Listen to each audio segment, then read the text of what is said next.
this was in a trunk. Okay. So I had it facing, the subs facing back and the port on the side. Yes, still. sir. But I just need to go port back here.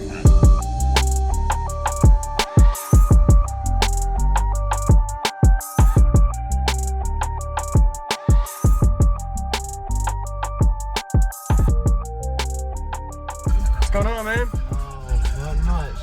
What's your name and what else in here? Andrew, and I got 2 VXF12s and 2 RP2Ks. Okay. What are they wired to each? One on each at the amp. Okay. Did you build the box or? No, my buddy built it. I need a different one though. Okay. This is a little too small.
Nice. Just a little bit. I need a different box though. But Is your box a little too small, you think? yeah, the port's a little too small. Can I see it real quick? Yeah. All right. It's on the side. But do you have a, what size, is it stock alternator? Yeah. Okay. My other one went out on me. Uh-oh. I had a 220 on there and it just went out on me last week. But What brand was it? Ohio Generator. Okay. Ports on the side. Ports on the side, yeah. Nice. Is it on each side? No, it's just one on side. It used to be a SQ build. That's pretty unique. SQ build at one point, and then I got these. So this is probably for the bottom, but you just had it facing up. Is it a little louder, maybe? Yeah. So this was in a trunk. Okay. So I had it facing, the subs facing back and the port on the side. Yes, sir. But I just need to go port back here, port up top. Okay. Have you metered it yet? Yeah, I'm hitting 143. What was I at? Like 143.4? 144? Okay. Well, I keep telling the dudes who built my box. Yeah. Okay. Nice. I like it.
What's going on, everybody? This is JacobViral, ending this video to say thank you for watching my videos. Every single day I have a daily cardio video I upload. So if you haven't already, go ahead and hit that subscribe button and notification bell, and I'll see you tomorrow.